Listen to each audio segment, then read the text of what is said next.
This is your final project for this virtual Art 1 course, and it will be a self-portrait using color. So we're going to look at some famous self-portraits. I'm going to discuss a few of those, and then we're going to go over the project. So here we have Vincent van Gogh, known for his self-portraits. He had over 43 in his collection. One of the things you can note about Vincent van Gogh is the use of texture, the use of line in his brushstrokes and in his artworks.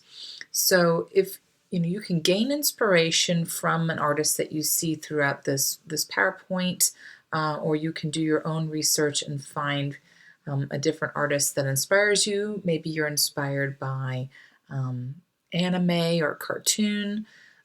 Maybe you're inspired by another artist. Just do a little bit of research. But Vincent van Gogh, one of the things that you can note is his use of line. He uses a lot of brush strokes. He doesn't really blend his colors like some other artists that you'll see later on in this presentation. So, again, we're going to see a lot of different portraits. Pablo Picasso, he went through different periods in art. So some of his stuff is more cubist. Some of his stuff has a little bit more of a dark period. The one on the left-hand side, this is from the blue period, and the one on the far right is a cubism period. And then the one in the middle, I think, is from when he was quite youthful in his earlier years. So you can see, yes, he, depending on what stage of his life he was in, depends on the portrait that you are being inspired by. But the one on the right-hand side uses a lot of geometric shapes, a lot of almost unfinished like look, not so blended really. We still can see a lot of brush strokes. The one on the far left is more of a monochromatic, a lot of blue, a lot of tint, tone, and shade of the same values. And then that one in the middle, he has a lot of neutrals being used. Very plain backgrounds, not a lot going on, not considerably like Vincent van Gogh. Frida Kahlo, a Hispanic artist, known for her self-portraits. She was a constant model for herself in her artworks. And so the one above is called Two Fridas, and she went through some turmoil in her life. So she's trying to show a connection to her past and her present in her artwork. So you can manipulate your self-portrait to have multiples of yourself. The one on the far left is more showing her heritage, and there's even a quote added on there. And the one on the bottom right is, her replacement of an animal. So she's got her head morphed with that of a body of an animal.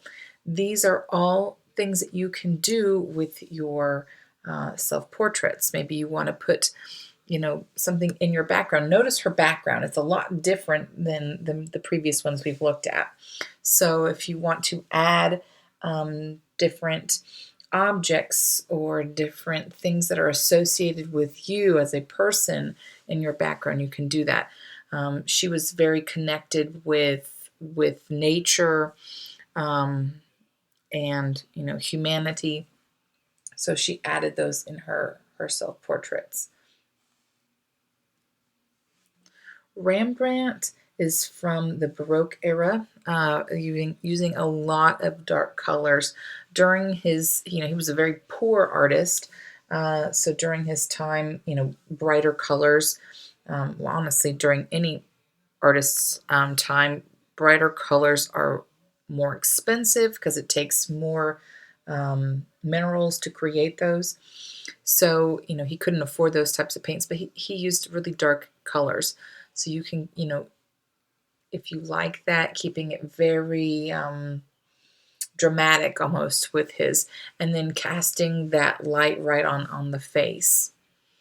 Salvador Dali was a interesting fellow. He is part of the Surrealist era. So a lot of his artworks are um, your dreams, drawing your dreams. So a lot of his stuff does not make sense. And this is just, self-portrait with, it's known as self-portrait with bacon. You can see the bacon on the bottom down there. He uses a lot of perspective in his artwork, so you can see that that box is in 1 point perspective. And then he has just his face. It's melting like his clocks and other things that he does. And it's melting down. It's being held up by different um, stakes and dowels, if you may. So if you were inspired by this, you could do something like this. So don't fret that it's a self-portrait. It does not have to be realistic. Your expression of who you are, that's what you're doing here. So if you feel like you want to cartoon yourself, if you feel like you want to make yourself as if it's melting, you can do something like that. Or if you want to challenge yourself and draw something more realistic, go for it. This is wherever your comfort level lies, and it's also how you are expressing yourself. Matisse was known for his colors, and you can see that he uses a lot of, you can see his brush strokes, really, his line work in his artworks. Um, this one, you can see a lot of texture in the background. He does not completely fill that space in the background. And in the foreground, we've got, a lot of thick color. We don't see a lot of blending in his artworks. All right, it's almost sketch-like. So this is something you can do as well.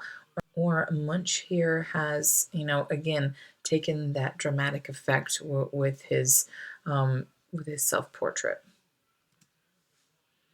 Monet was part of the post or impressionist era. So he's the one. If you've ever seen all the water lilies, Monet is that person. And he is working with a lot of pastels, a lot of watercolor. He did more watercolor, and that's something that you can do with acrylic paint. You just add a lot more water to that acrylic paint, and it will give you the same consistency as watercolor. Or if you have watercolor and you'd like to use that, be my guest and use that. Van Eyck, again, during a very dramatic era. Look at that red turban on that head. So we have that has really become the focal point of this self-portrait. Everything is very dark. Then we are centered right on his face, and of course that red turban. So think about accessories or things that you'd like to add to your self-portraits. You can be inspired by a painting and replace yourself in the screen. Munch is the one who painted the screen. Here are some other examples. The one on the far left is by Matisse. Okay, the one on the far right, it's just a cubist styled self-portrait. Again, I'm just trying to give you ideas and inspiration. So your background doesn't necessarily have to be one color. You can block the colors, you can show your brush strokes, or you could go completely with geometric and organic shapes and create a self-portrait in that matter. That's more of a cubist kind of thing. That's more of a surrealist kind of thing. But you don't have to, it doesn't have to be a plain old boring, Mona Lisa pose. Okay, you can really have some expression. You don't have to show the full body. You can zoom in or show different areas. You could just show from above the head, known as a bust. So anything from the shoulders and a bust and a head, or I'm sorry, anything from the shoulders up is a bust. You can do something very textured like looking at these and getting some inspiration or finding your own inspiration. A lot of these that I'm showing you, well, the one on the far left is an achromatic, meaning without color. So it's using, gray and white, black values. One on the right hand side, a lot of texture, a lot of brush strokes.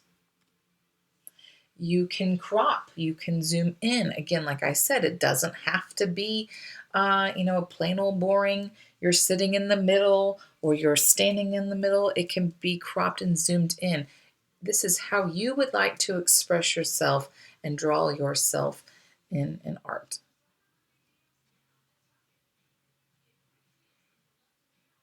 Van Eyck was the one who, so not Van Eyck, Ramier, scratch. So the ones on the bottom left and the bottom right, these are both done by, one is done by Andy Warhol, the one on the right done by Liechtenstein. So during that pop art era, you can completely get inspired by that type of era and create your own artworks. Here are some monochromatic portraits. And these are some portraits, self-portraits that were done from students in the past. I have kind of changed um, the way that these are done. So you're going to see some of these, and um, you know, you can't necessarily do the same things that some of these students had done in the past. I've kind of changed the rules and the way you follow along. But I'm just kind of giving you some ideas of some works.